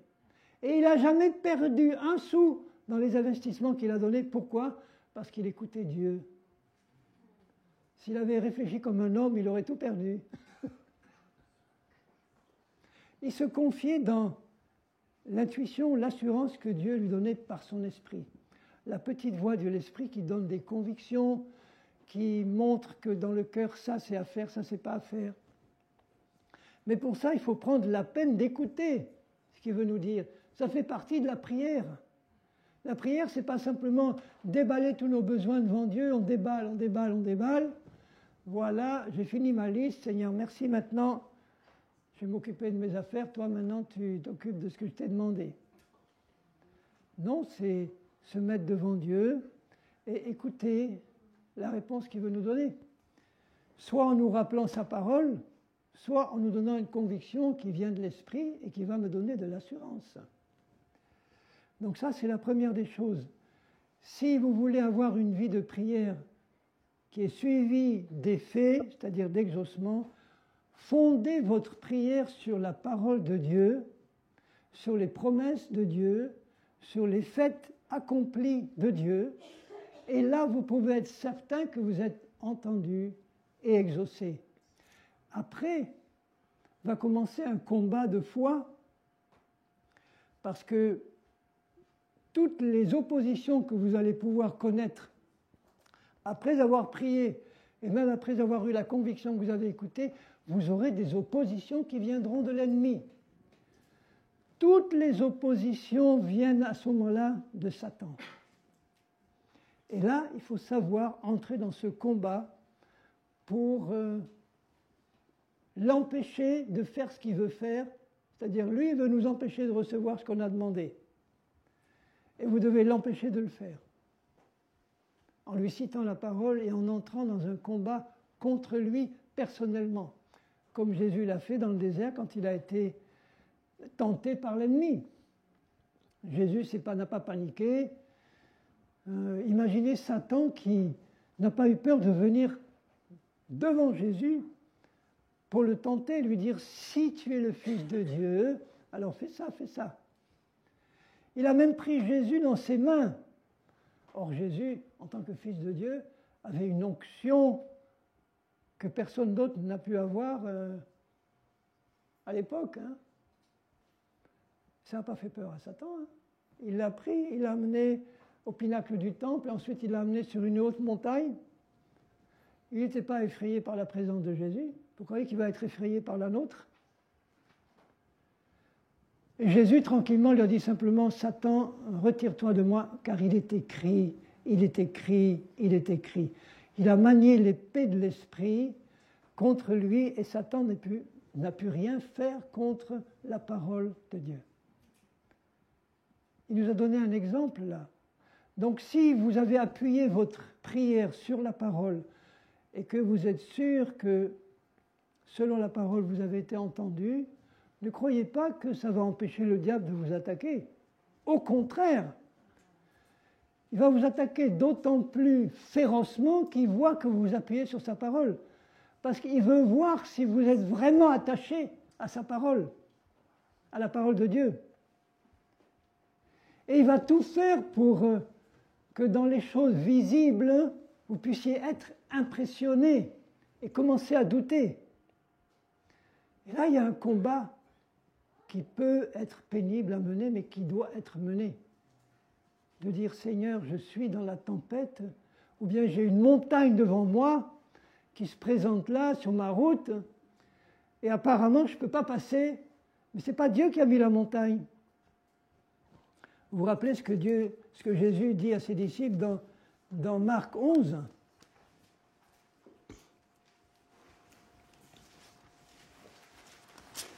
Marc 11, verset 23, à propos du figuier qui avait été séché par une parole de Jésus, que personne ne mange de ton fruit. Et à cette parole, le figuier était mort à la racine. Il est mort à ce moment-là. Et puis, le matin, en passant, verset 20, ils virent le figuier séché depuis les racines et pas jusqu'aux racines. Pierre, se rappelant ce qui s'était passé, dit à Jésus, « Rabbi, regarde le figuier que tu as maudit à sécher. » Jésus prit la parole et dit, « Ayez la foi de Dieu. » C'est pas « ayez foi en Dieu », c'est « ayez la foi de Dieu », le texte grec dit. « Ayez la foi de Dieu », alors que dans la plupart des versions, c'est « ayez foi en Dieu ». C'est pas la même chose. Ayez la foi de Dieu, parce que Dieu est un Dieu de foi. Quand il a créé le monde, il a conçu le monde dans sa pensée, dans son cœur, et ensuite il a prononcé une parole créatrice qui a fait que le Saint-Esprit a immédiatement manifesté ce que Dieu avait déclaré par sa parole.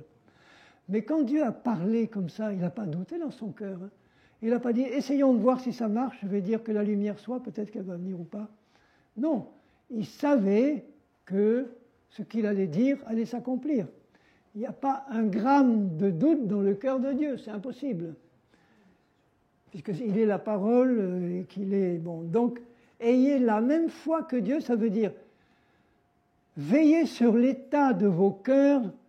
Le cœur, c'est la partie de notre âme qui croit et qui aime. Et c'est ce qu'il y a dans le cœur qui compte. Tout ce que vous croyez vrai descend dans le cœur. Ça passe de la tête dans le cœur. Dès que vous croyez, ça va dans le cœur. Vous voyez que si notre cœur est rempli de mensonges, eh bien c'est de l'abondance de ce cœur que la bouche va parler. C'est de l'abondance de ce cœur que vous allez agir. Vous allez agir toujours conformément à ce que vous croyez dans votre cœur. Donc Dieu veut travailler nos cœurs pour qu'on enlève de ce cœur tout ce qui n'est pas en accord avec sa parole, et qu'on remplisse notre cœur, qu'on croit ce que Dieu a dit. Et là, dans notre cœur, il y a une source de vie qui va sortir par nos paroles et nos actes. Si je veux savoir ce qu'il y a dans le cœur d'un chrétien, je l'écoute parler. Je passe beaucoup de temps à parler quand je prêche, mais autrement, j'écoute tout. J'écoute, et il suffit que j'écoute pendant 10 minutes un chrétien parler ou me parler, je commence à voir ce qu'il y a dans son cœur, parce que de sa bouche me montre ce qu'il y a dans le cœur. Ah oui, je suis malade. Ah oui, je m'en sors pas. Ah oui, je me pose des questions. Je dis, ben voilà, dans son cœur, il n'est pas sûr. Il ne connaît pas la vérité. Donc là, je peux l'aider. Si vous voulez aider les gens, écoutez-les. Alors, il dit, je vous le dis en vérité, si quelqu'un dit à cette montagne. Alors, qu'est-ce que c'est cette montagne ? C'est un obstacle mis par Satan sur votre route pour empêcher la réalisation de la prière que vous avez faite à Dieu. Voilà, il y a là une montagne, et il la mettra toujours, l'ennemi, cette montagne devant vous. Surtout si vous avez cru, et s'il sait que vous avez cru, s'il sait que vous avez la foi de Dieu va pousser l'ennemi à mettre toujours une montagne sur votre route. Et puis une autre après, et puis une autre après. Mais ce n'est pas la montagne qui m'intéresse, c'est la manière de l'enlever. Donc pour enlever cette montagne, ce n'est pas la peine de prendre la pelle et la pioche, puis de passer 20 ans à faire partir la montagne, ça ne marchera pas. Il dit voilà, je vous le dis en vérité, si quelqu'un dit à cette montagne, Vous voyez l'importance de dire les choses conformément à la parole, parce que c'est ce que Jésus disait. Jésus utilisait la parole comme moyen de faire passer la bénédiction. Quand il dit à un malade, sois guéri de ton mal, recouvre la vue, sois purifié de la lèpre, il traduisait par sa parole la volonté de son Père qui était en lui, qui voulait bénir. Et cette parole devait être entendue et reçue. Si un malade lui avait dit, ou si le paralytique à qui il dit maintenant, va, je te l'ordonne, lève-toi, prends ton lit. Comment on peut ordonner à un paralytique de se lever alors qu'il est paralysé? C'est qu'en croyant qu'il va obéir à l'ordre, et qu'il va effectivement faire un effort pour se lever, et là le miracle se produit. Mais si le paralytique lui avait dit, tu sais bien que je ne peux pas me lever, que je suis paralysé, il serait resté sur son lit. Il n'a pas dit ça, il a écouté et il a obéi.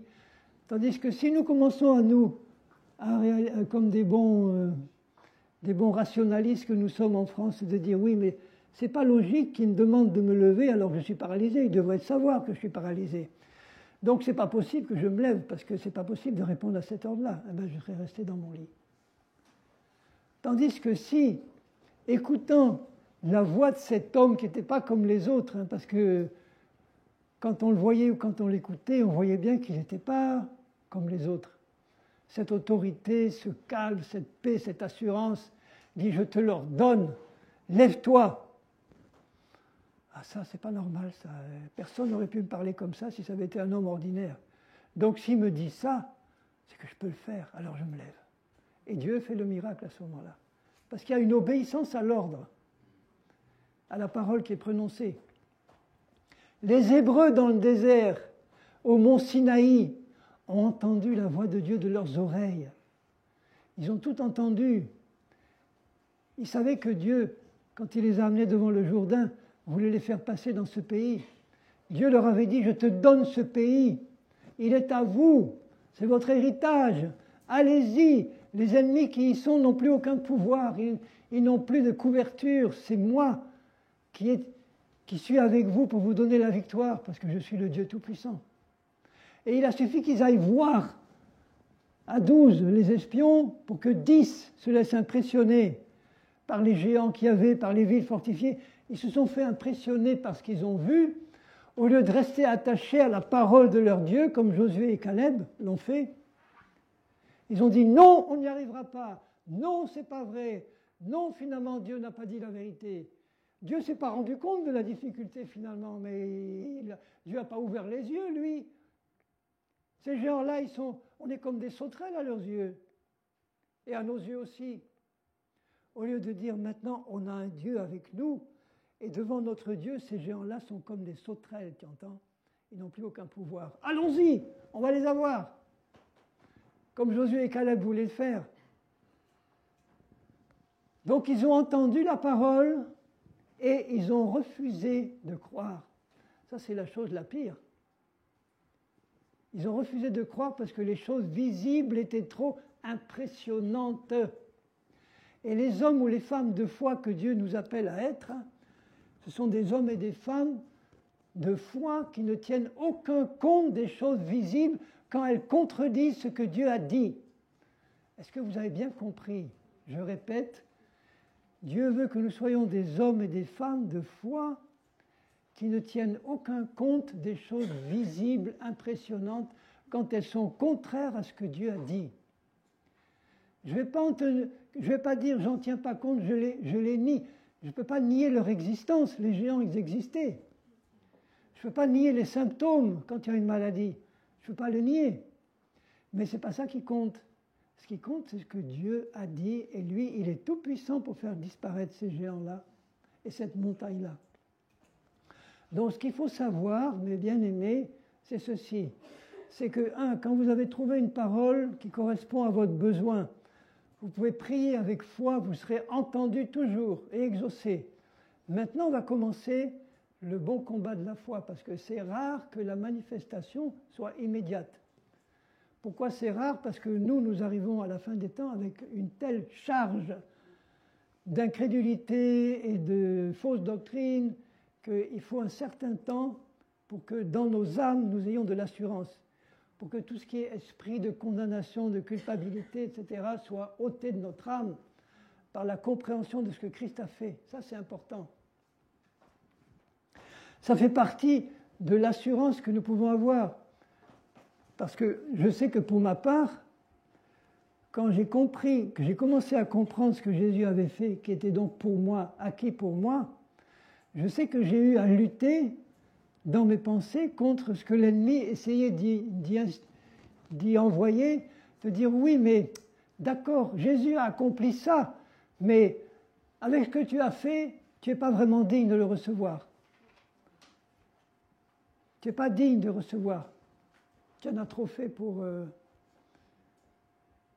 Donc il essayait de me mettre une culpabilité qui faisait que ma conscience n'était pas claire, n'était pas pure, à cause des accusations qui faisaient peser sur moi. Dis non, tu n'es pas assez digne, tu n'es pas assez sanctifié. Tout ça, c'est pour les chrétiens sanctifiés. Ça, ils vont recevoir leur guérison parce qu'ils le méritent. Et toi, tu ne le mérites pas. Henri, la résistance contre Satan, c'est uniquement par rapport aux promesses accomplies, c'est-à-dire la maladie, la délivrance, le salut de nos familles, ou également pour les promesses futures. Tout. Le travail, le mariage, Tout. C'est pour tout. La résistance à Satan, la question, c'est est-ce que c'est que pour ce qui a été accompli par Jésus ou pour des promesses futures? C'est pour tout. Dès que Satan voit que tu t'es emparé d'une promesse ou d'une parole de Dieu, que ce soit ce qui est acquis ou que ce soit promis pour le futur, par exemple la promesse de l'enlèvement de l'épouse, pour être chrétien né de nouveau, qu'est-ce qu'il faut remplir comme condition? Il faut se reconnaître pécheur et reconnaître que Jésus est mort pour moi sur la croix. Ça suffit pour être pardonné, pour devenir une nouvelle créature et pour être converti à Jésus. Ça suffit. Mais ça ne suffit pas pour être enlevé, parce que pour être enlevé, il faut être un disciple de Jésus. Faites des nations des disciples et apprenez-leur à obéir à tout ce que je vous ai commandé. Et les deux premiers ordres de Jésus à ses convertis, c'était « Soyez baptisés d'eau par immersion au nom du Père, du Fils et du Saint-Esprit, et soyez tous baptisés de l'Esprit, ne faites rien sans être baptisés de l'Esprit. » Et tous les premiers convertis étaient immédiatement enseignés là-dedans, et Jésus leur disait maintenant, vous allez persévérer dans la sanctification, dans la recherche de la purification de vos vies, parce que je veux enlever une épouse pure, sans ride, ni tache, ni rien de semblable. C'est moi qui le ferai dans la vie de ceux qui se laissent sanctifier par moi. Donc c'est une promesse certaine. Jésus dit, je viendrai vous prendre avec vous. C'est une promesse future. Mais je pose la question à certains chrétiens, je lui dis, est-ce que tu es sûr d'être enlevé? Comment est-ce que je peux être sûr d'être enlevé? J'espère l'être. S'ils espèrent, ils ne vont pas l'être. Il faut qu'ils soient sûrs. Pourquoi je peux être sûr? Parce que Dieu a dit, en particulier dans 1 Thessaloniciens 5, 23, que le Dieu de paix vous sanctifie lui-même tout entier, et que tout votre être, l'esprit, l'âme et le corps, soient conservés irréprochables lors de l'avènement de l'enlèvement. Et celui qui vous a appelé est fidèle, et c'est lui qui le fera. C'est futur, là. C'est une promesse future. Donc le diable va essayer là aussi de m'empêcher de l'avoir en me faisant douter, en me disant « mais non, c'est pas pour toi, mais non ». Et il me fait douter toujours en me culpabilisant, en me mettant sous un esprit de condamnation, d'indignité. Et la plupart des religions sont fondées sur le mérite. Dieu va te donner ça parce que tu as fait des bonnes actions. Parce que le plateau des mauvaises œuvres, il n'est pas plus lourd que le plateau des bonnes. Alors si tu fais assez de bonnes œuvres, eh bien, tu as plus de chances de partir que si tu n'en fais pas. Tout ça, c'est de la religion. Ce n'est pas fondé sur la vérité, sur la foi. Donc Satan va toujours essayer de te mettre une montagne, quelle que soit. Plus tu seras assuré de quelque chose, plus la montagne sera grosse. Mais la solution, il le dit, si quelqu'un dit à cette montagne, comme Jésus l'a dit à Satan dans le désert, ôte-toi de là et jette-toi dans la mer. Toute opposition qui vient dans ma vie une fois que j'ai prié, que je ne vois pas les résultats et que je suis dans une tempête, parce que la montagne sera beaucoup plus grande que la foi en ta parole sera grande. Satan va rugir comme un lion rugissant, cherchant qui va dévorer. Il va essayer de t'impressionner, te montrer comment il est puissant. Il y a des chrétiens qui n'arrêtent pas de dire combien Satan est puissant et qui ont peur de lui. Prie pas à haute voix parce qu'il pourrait entendre ta prière. Ben oui, je tiens à ce qu'il entende ma prière. J'ai envie, par exemple, quelqu'un qui cherche, mettons, un travail, il l'a vraiment pris par la foi. Et voilà, au bout d'un mois, 2 mois, 3 mois, il n'a pas vraiment de résultat, mais il a vraiment pris par la foi qu'il avait vraiment ce travail. Il peut y avoir donc un moment de combat, c'est-à-dire que Satan peut empêcher. Mais bien sûr, il va essayer de le faire, bien sûr. Même si ça a été pris par la foi. Mais bien sûr. Il va essayer d'empêcher le. Surtout si ça a été pris par la foi, il va voir si la foi, elle est véritable. Pierre, l'apôtre Pierre, il dit qu'il faut que notre foi soit éprouvée dans la fournaise de l'épreuve. Puisque moi, lorsque j'ai été guéri de ma maladie, c'est pas pour ça que Satan a ensuite pas essayé de m'avoir par d'autres symptômes. Donc il est toujours là en train de se dire, je vais l'attaquer pour voir s'il connaît la parole, ou bien s'il la connaît, s'il tient vraiment à s'accrocher à ma parole, quoi qu'il arrive.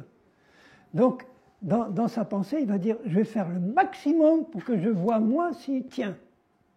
Et la seule façon pour qu'il le voie, si je tiens, c'est de lui résister par la parole et de lui dire, non Satan, tu n'auras pas le dernier mot, et maintenant, je prends position, moi, contre toi, et je te résiste au nom de Jésus-Christ. C'est-à-dire, je dois parler à la montagne, mais comme Jésus le dit, je dois parler à l'obstacle, je dois parler à ce qui se présente devant, à ce qui m'empêche de profiter maintenant du travail que Dieu s'est engagé à me donner pour vivre. Si je suis sans travail et que je prie pour avoir un travail et que 2 ans après j'en ai toujours pas, je suis toujours sous une malédiction là. Il y a quelque chose de pas normal. Que je dois dépendre de votre bon cœur, monsieur, dame, pour vivre alors que Dieu m'a promis un travail, c'est pas normal. Et si je n'ai pas compris que je suis devant un ennemi qui essaye de me tester pour me maintenir, ou me faire croire que c'est normal, que c'est Dieu qui le veut, s'il arrive à me faire croire que c'est Dieu qui veut ça pour mon bien, comment je peux résister à l'ennemi? Qu'il arrive à me faire croire que la maladie c'est pour mon bien, c'est pour m'apprendre quelque chose, c'est pour faire de moi un être plus pieux qu'avant. Mais c'est des mensonges tout ça. À ce moment-là, pourquoi Jésus a guéri tous les malades qui se présentaient devant lui? C'est le Père en lui qui les guérissait. Donc c'était bien la volonté du Père de les guérir tous. Sinon, le Père aurait combattu contre lui-même s'il n'avait pas voulu, lui, le Père, guérir tous les malades, et que Jésus les ait guéris contre la volonté de son Père. Ça veut dire que Jésus aurait combattu contre la volonté du Père, et c'est impossible. Puisqu'il dit, les œuvres que je fais, c'est le Père qui les fait en moi. Et si vous croyez en moi, vous ferez les mêmes œuvres que moi. Donc, si tu pries avec foi et que tu as eu ta réponse, tu peux être sûr, il peut y avoir des moments où il n'y a pas d'obstacle, mais je pense que ça peut être réservé à des tout jeunes chrétiens qui ont besoin d'apprendre encore, et Dieu voit qu'ils ne seraient pas capables de résister devant cette montagne parce qu'ils ne sont pas encore enseignés. Mais un chrétien qui a de la bouteille, Dieu attend autre chose de lui que d'être nourri au biberon dès qu'il crie.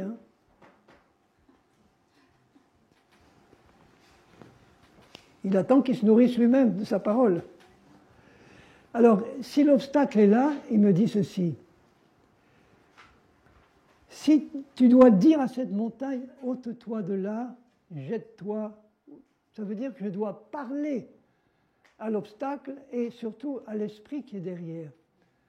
Il me dit, oui, il ne faut pas voir des démons partout. Ce n'est pas la peine de les voir partout, ils sont partout. Mais je ne dois pas être obnubilé par Satan et ses démons.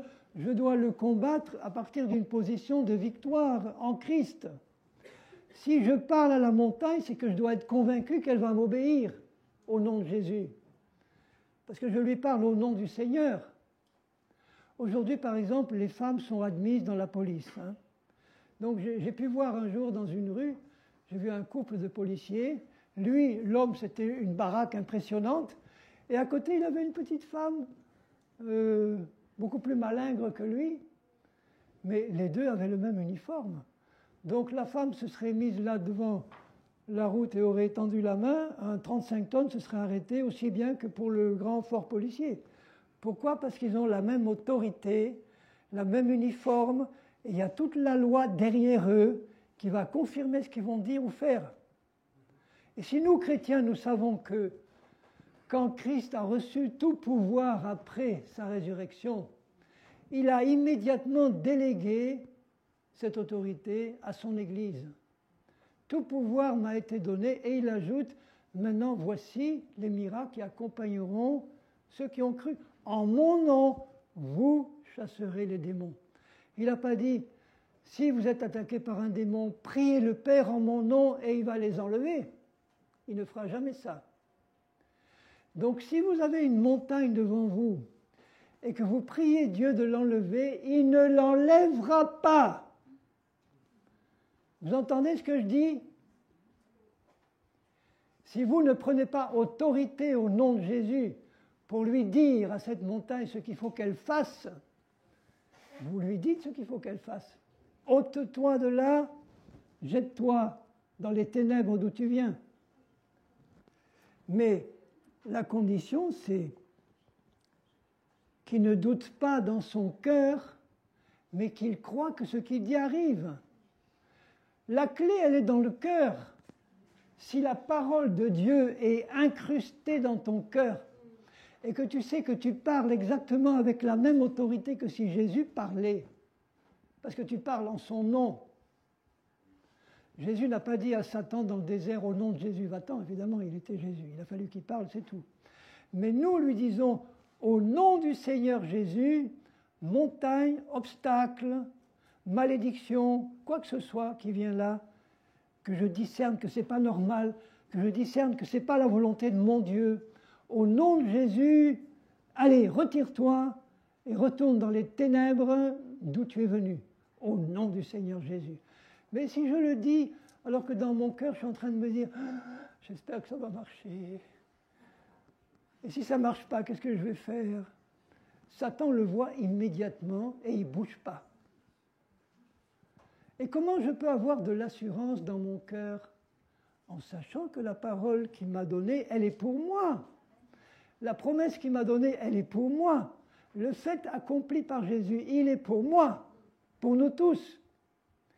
Donc c'est en nous plaçant par la foi dans la position céleste que nous avons, je reviens à ce que je disais au début, nous sommes de nouvelles créatures en Christ, nous ne devons plus avoir d'esprit de condamnation sur nous, sauf si, et là je vais rajouter ça avant de terminer, parce que c'est important, si vous voulez être exaucé et si vous voulez voir la montagne partir, il ne faut pas vivre dans le péché au moment où vous prononcez ces paroles-là.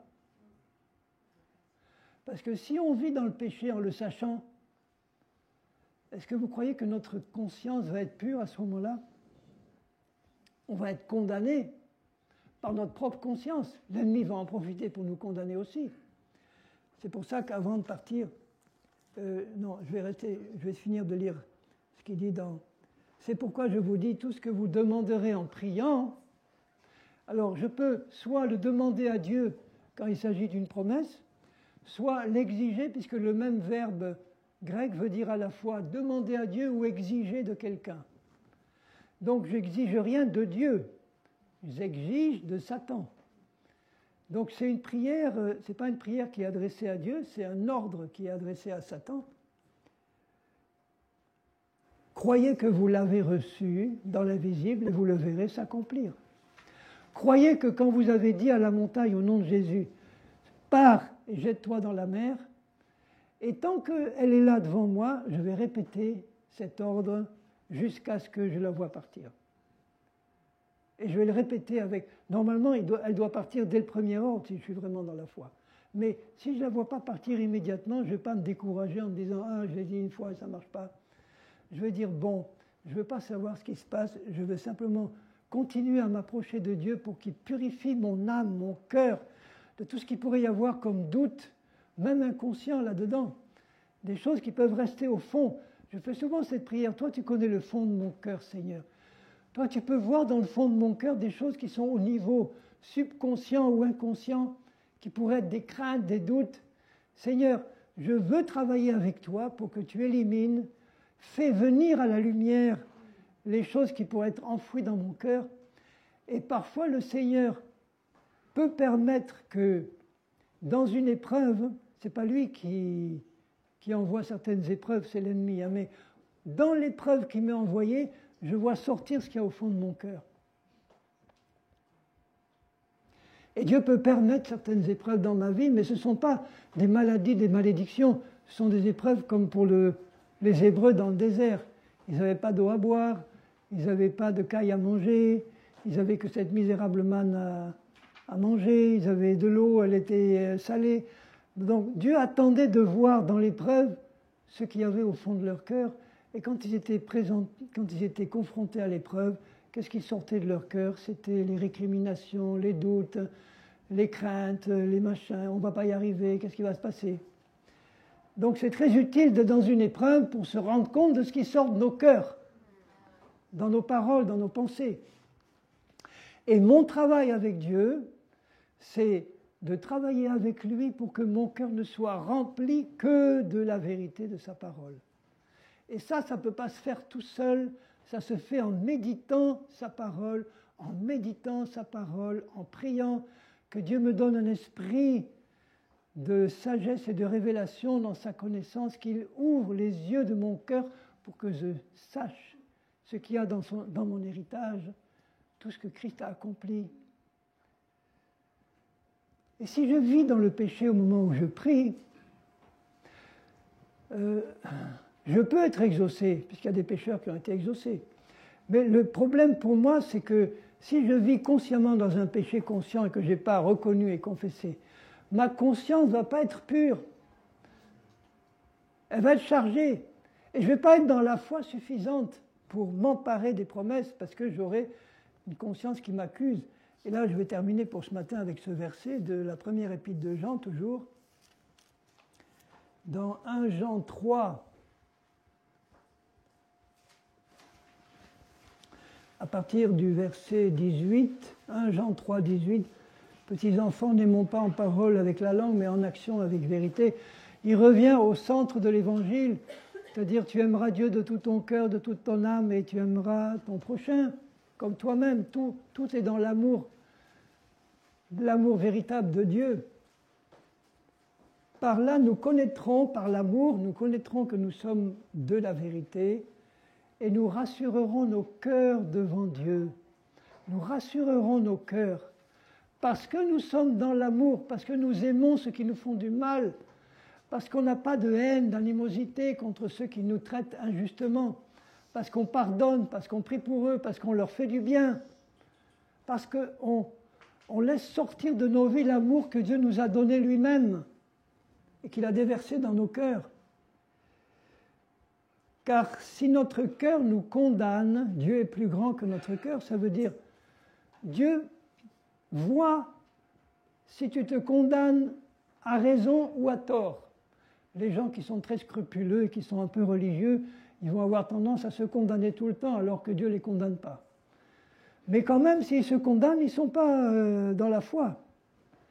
Donc ceux-là vont comprendre de quelle manière on peut rassurer notre cœur par la foi en l'œuvre de Christ, en reconnaissant nos péchés, en les confessant devant Dieu, en disant « Oui, je reconnais que ton esprit m'a convaincu que ce que j'ai fait là n'était pas juste devant toi, je le reconnais. Et je sais que le sang de Jésus purifie mon cœur de tout péché, et qui me purifie par le sang de Jésus, Et là, mon cœur est rassuré devant Dieu. Et si, bien-aimés, si notre cœur ne nous condamne pas, nous avons de l'assurance devant Dieu. Le but de Dieu, c'est qu'il soulage notre cœur de tout esprit de condamnation dans lequel nous pouvons nous trouver, à tort ou à raison. Mais si nous nous condamnons et si nous acceptons les condamnations de l'ennemi à cause de tout ce qu'on a pu faire, eh bien là, on ne va pas être dans la foi. On ne va pas avoir un cœur rassuré. Quoi que ce soit que nous demandions, ça ressemble à ce qu'il dit un peu plus loin, nous le recevons de lui parce que nous gardons ses commandements et que nous faisons ce qui lui est agréable. Sous-entendu, nous avons un cœur qui est rassuré devant Dieu, un cœur qui est dans la paix, parce que soit on obéit à ses commandements, soit on a reconnu devant lui nos fautes et on a accepté son pardon, et donc notre cœur est dans la paix. Et là, je sais que ce que je demande, Dieu me l'accorde, non pas parce que je le mérite, mais parce que dans mon cœur, je suis capable de le recevoir avec foi.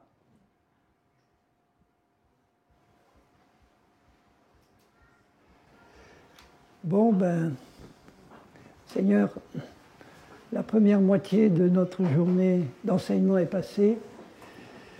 Seigneur, ma prière toujours, c'est que par ton esprit, tu permettes à ces paroles qui viennent de ta parole de se planter dans notre cœur, Seigneur. Tu nous as donné la foi pour attacher cette foi à ta parole. Nous l'avons entendue, elle nous a été rappelée. Et Seigneur, tu nous rends capables de discerner si dans nos cœurs nous croyons encore à autre chose que ce qui a été dit. Et Seigneur, nous voulons, en tout cas je le veux pour ma part, nous voulons travailler avec toi pour purifier nos cœurs des doutes, des craintes, des esprits de condamnation que l'ennemi a réussi à y placer pour nous faire douter, nous empêcher d'avoir notre héritage et d'en profiter. Tu veux que nous puissions nous approcher de toi, comme tu le dis, du trône de la grâce avec assurance, grâce au sang précieux de l'agneau qui a été versé pour nous purifier entièrement.